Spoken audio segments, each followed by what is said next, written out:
In 2021, one of the most powerful and profitable companies in the world changed its name. It voluntarily abandoned one of the most recognizable brands ever created, Facebook, to signal its absolute commitment to a concept that doesn't even fully exist yet. What if the internet as we know it, a world of flat screens, websites, and apps that we look at through a window, is just a temporary phase? What if the next evolution of the internet isn't something we look at, but something we step inside? This isn't science fiction. Companies are already spending billions of real dollars on virtual real estate, digital fashion, and immersive concerts in this new frontier, a frontier known as the Metaverse. The Metaverse. It's a word that is everywhere. We hear it in news headlines, earnings calls, and advertisements. But for most people, the concept remains a confusing mix of clunky virtual reality headsets, cartoonish avatars with no legs, and a profound sense of skepticism. The hype is undeniable. Meta is investing more money annually into its Metaverse division than NASA spent on the entire Apollo moon landing program, adjusted for inflation.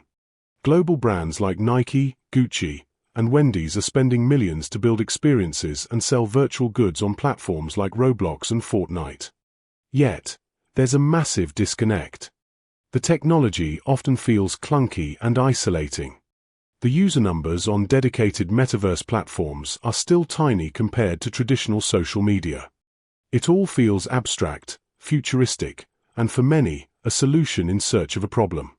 So which is it? Is the metaverse the next trillion-dollar frontier for commerce and human connection, the inevitable successor to the mobile internet? Or is it one of the most expensive, overhyped technological dead ends in history? That is the question we are answering today.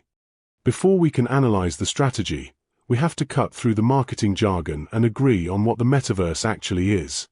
Right now, most people think the metaverse is a single VR application, like Meta's Horizon Worlds. But this is a critical mistake. That's like thinking the internet in 1995 was just the AOL homepage. These are not the metaverse. They are early, isolated destinations on the way to a much bigger concept. The best way to understand the metaverse is not as a place, but as a moment in time. It is the moment when our digital lives and our physical lives fully converge into a single reality. The technology analyst Matthew Ball has created the most useful framework. He argues the true metaverse, whenever it arrives, will have several key attributes. 1. It will be persistent. It never resets, pauses, or ends. It continues indefinitely, and your virtual identity and possessions are always there when you return. 2. It will be synchronous and live. It's a shared, living experience. A concert with millions of people inside the metaverse is a real-time event, just like in the physical world. 3. It will be interoperable. This is the most important and most difficult attribute. It means your identity, your avatar, and your digital assets, like a virtual Nike sneaker or a car, can move seamlessly from one virtual world to the next. 2. Your digital items will work everywhere, just like you can wear the same t-shirt to the mall or the movie theater. This does not exist today. 4. It will have a fully functioning economy. Individuals and businesses will be able to create, own, invest, and sell in a decentralized marketplace for an incredible range of digital goods and services. So, the metaverse isn't a game. It is the next great leap for the internet, a shift from a 2D internet of pages we browse to a 3D internet of spaces we inhabit. With this clearer definition, we can see that the race to build the metaverse isn't one single race. It's a series of strategic bets being placed by different kinds of companies. First, the world builders. These are companies like Epic Games, Roblox, and Meta. They are trying to build the foundational platforms, the virtual worlds that will act like the operating systems of the metaverse. Epic's Fortnite and Roblox are coming from a gaming background. They already have hundreds of millions of active users and functioning virtual economies where people buy and sell digital goods. 3. Meta is coming from a social media and hardware background, betting that its VR headsets will be the primary on-ramp to its social platform, Horizon Worlds. Second, the gear makers. This is the classic picks and shovels strategy during a gold rush. Companies like Apple, Meta with its Quest headsets, and especially the chipmaker Nvidia aren't just betting on one world. They are building the underlying hardware and software that everyone will need. Apple's Vision Pro is a high-end bet on spatial computing. For Nvidia is building the Omniverse, a platform of tools and rendering technologies that will allow creators to build the millions of 3D assets the metaverse will require. 5 Their strategy is to sell the tools to all the gold miners, no matter who finds the most gold. Third, the early colonists. These are the global brands like Nike, Gucci, and Coca-Cola. They are not trying to build the metaverse itself. They are treating current platforms like Roblox as a new marketing channel. 6 They are building branded experiences, like Nikeland, to connect with a new generation of consumers. 7 They are experimenting with selling digital-only goods, like a virtual Gucci handbag that sold for over $4,000 on Roblox, more than its physical equivalent. 8 For them, this is a relatively low-risk R&D investment to understand the future of digital identity and commerce. If the vision is so grand and the investment so massive, why does the current reality feel so empty and underwhelming? There are 3 enormous hurdles to overcome. First, the technological hurdles. The hardware needed for a truly immersive experience is still too expensive, too heavy, and too clunky for mass adoption. We are a long way from a pair of glasses you can comfortably wear all day.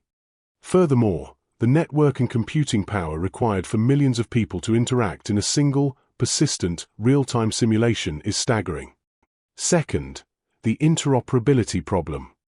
This is the single biggest strategic roadblock. The vision of an open metaverse where your avatar and assets can move freely is a beautiful one. But it runs directly counter to the business models of today's tech giants. Why would Apple or Meta ever create a system that lets you take a digital item you bought in their world and use it in a competitor's world? The incentive is to create a walled garden, a closed ecosystem where they control everything. We may not get a metaverse. We may get a dozen competing, disconnected metaverses.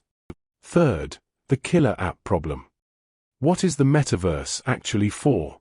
The personal computer had the spreadsheet and word processor. The internet had email and the web browser. The iPhone had the App Store. These were the killer applications that gave hundreds of millions of people a compelling reason to adopt the new technology. Right now, beyond gaming and some niche social events, the metaverse is still searching for its killer app. Let's pull all the pieces together.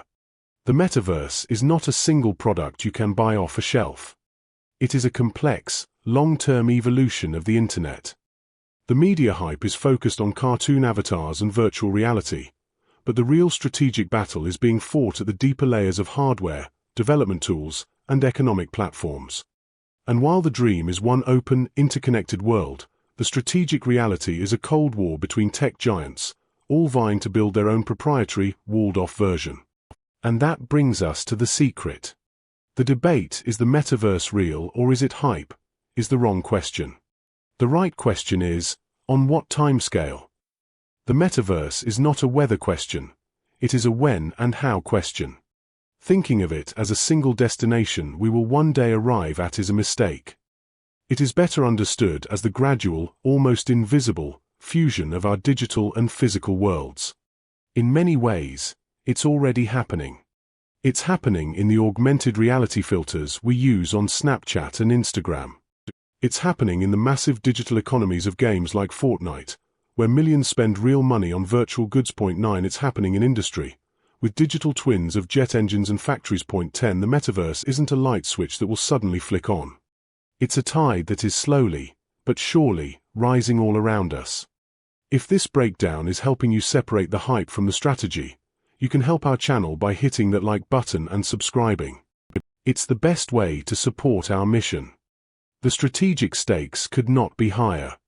The last major technological shift, from the desktop internet to the mobile internet, created a new generation of trillion-dollar companies and completely upended industries from media to transportation. The potential shift from a 2D mobile internet to a 3D immersive internet could be just as transformative.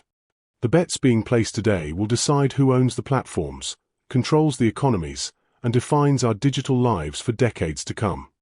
The broader business principle at play is the ultimate prize in technology: platform strategy.